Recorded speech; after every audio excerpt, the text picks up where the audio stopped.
I'm going to start at the beginning. I think about these wise men, and I find myself wondering about what stirred in their hearts to compel them to risk so much, because clearly they risked a lot. They risked their fortunes, they risked their reputations, and they traveled so far only to have their goal almost derailed and their lives threatened by a paranoid, narcissistic ruler. And, you know, what they expected, well, it didn't turn out the way they expected because they went to see royalty and they were led to kneel before a baby born of poor parents and born in an out of the way backwater.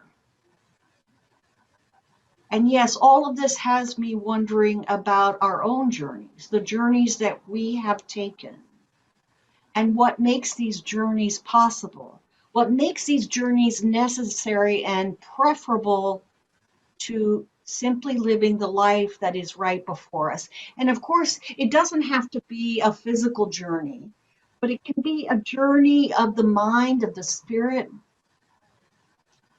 And what conditions allow for that journey to happen, which creates the the container, if you will, to experience overwhelming joy.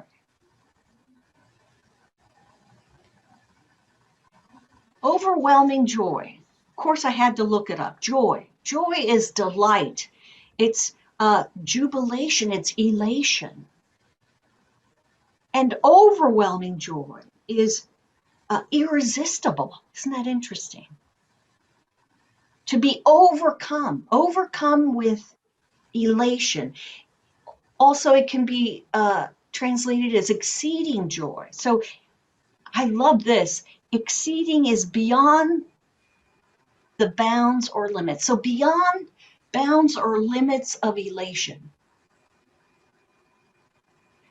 Well, I have to say, then I started to wonder if I'd ever had over exceeding joy or overwhelming joy. But I think we all have had those moments.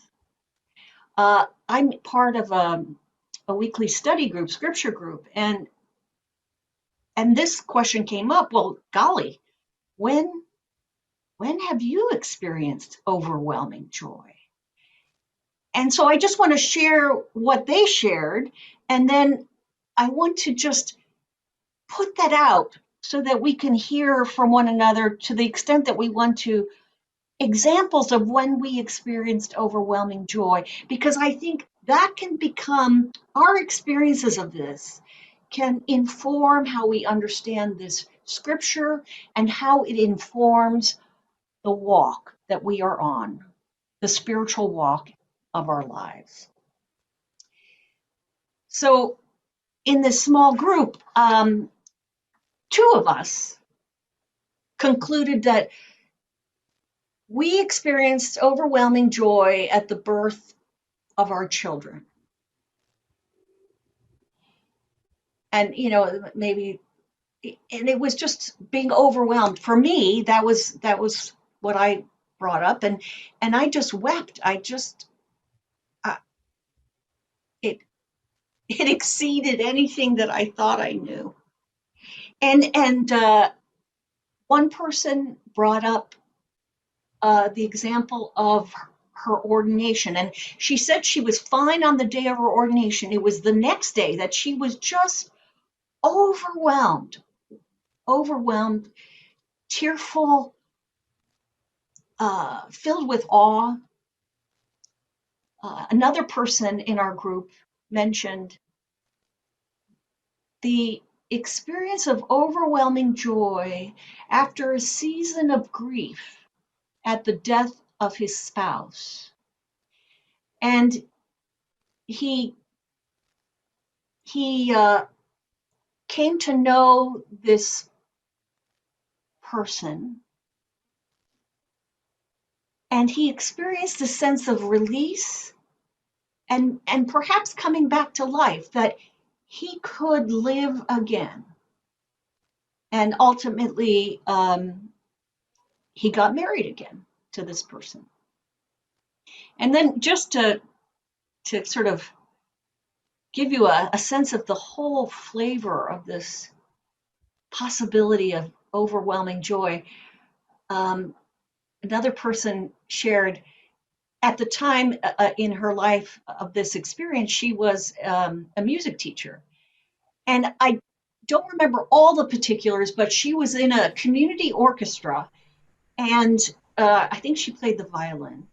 And they were in this square in the town, and so the orchestra was in the center of the square, and they were playing the